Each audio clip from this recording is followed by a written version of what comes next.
The wind clawed at my window all night long.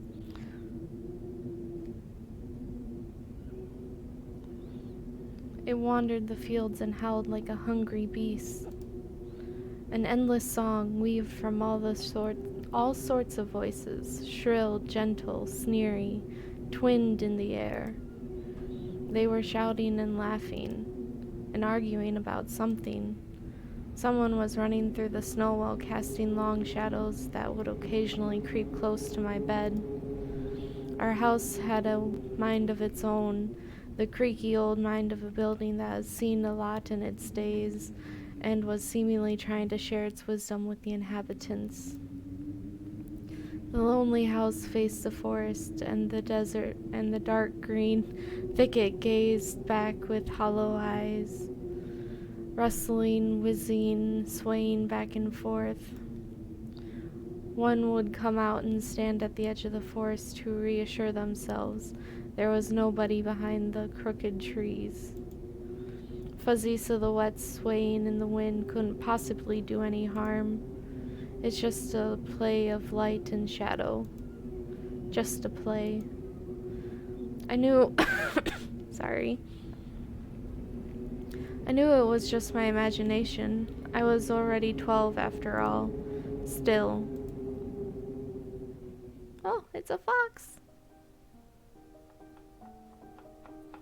Cute. Hey, put away your book. How many times have I told you not to read at the table? It's bad for your health. Look at how slouched you are. Hide.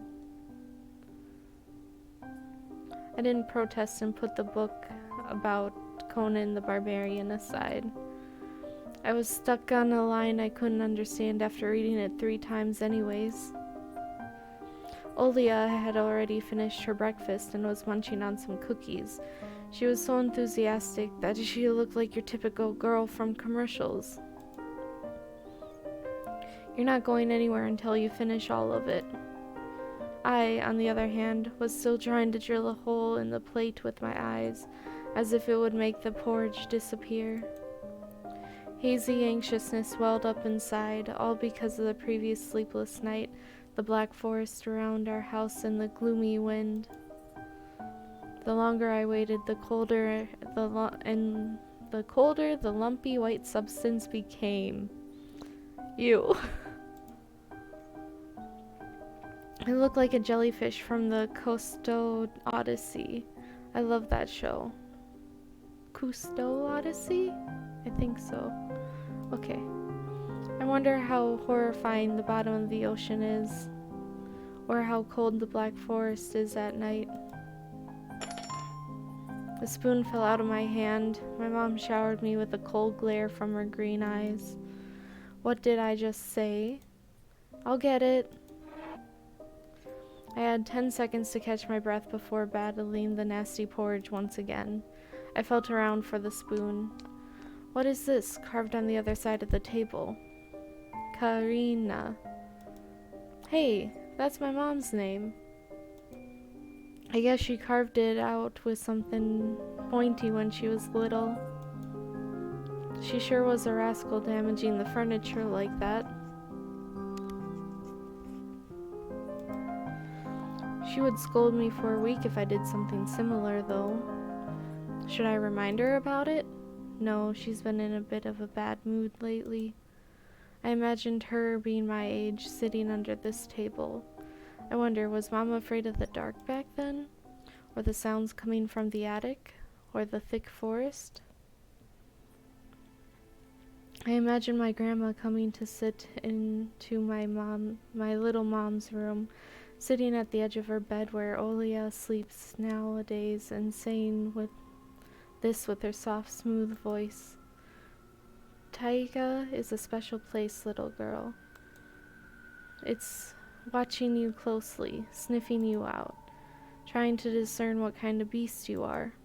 If you're a good sort, it won't abandon you in times of trouble. If you're a bad apple, it'll grab you by the side and drag you under the ground. And that would be it. Grandma was caring. She never fought with anyone, never yelled, never swore. Those were the times without maddening screams until late at night, without smashed dishes and mutual accusations. Our parents used to love each other back then. I remember listening in on one of their conversations by chance. They were talking about Grandma getting prepared for her funeral. She had already bought a casket.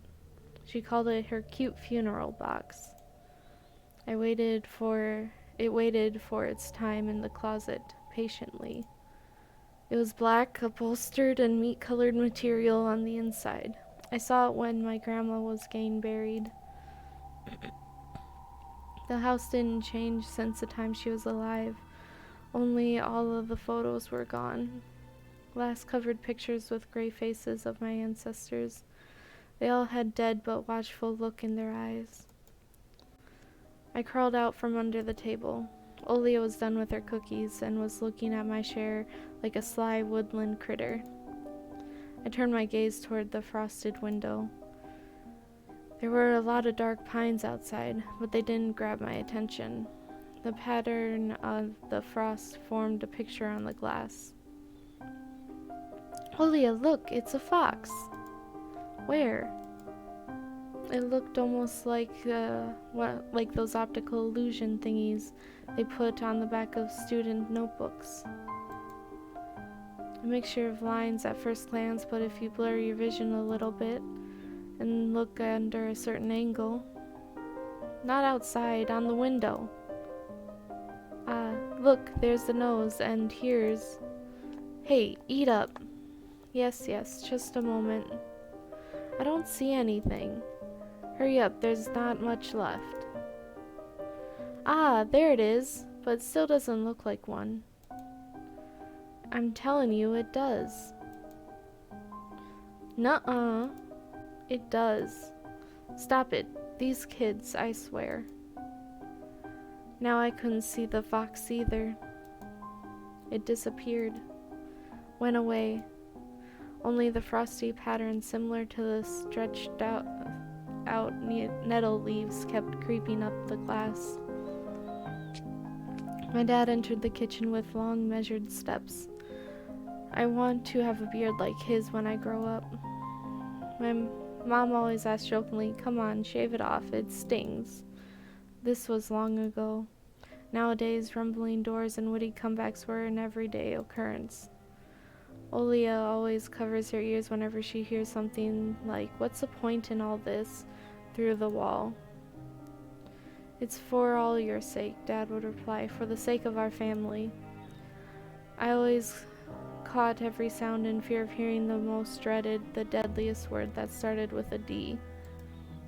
D-I-V-O-R-C-E. Divorce. I don't even want to finish it.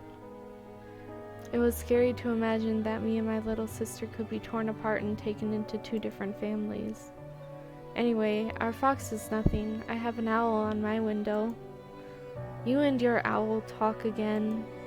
You said you believed me just yesterday. Has anyone seen my car keys? I remember leaving them on the windowsill. Right. Maybe you did, maybe not. You're a grown man, a father of two, and still... Karina, please, stop. Just let me get ready in peace.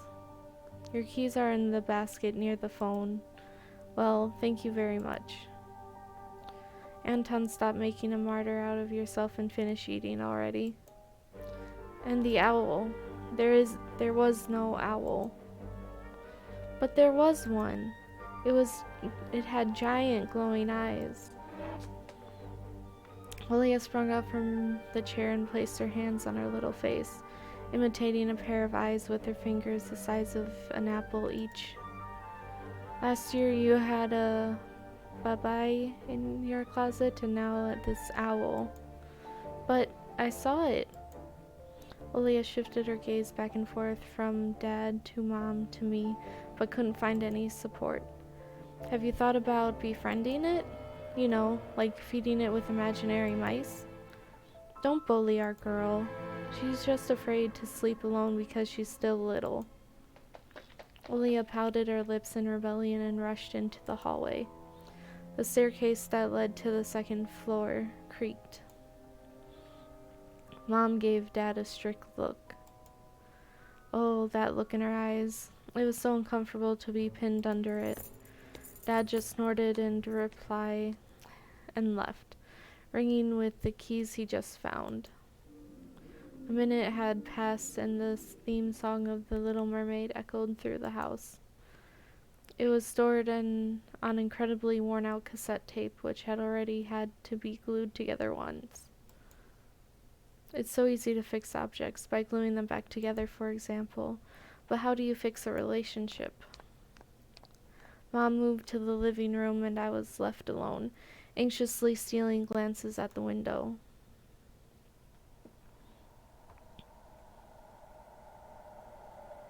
Okay, I think I'm gonna call it here, but I hope you enjoyed this episode and come back for the next one.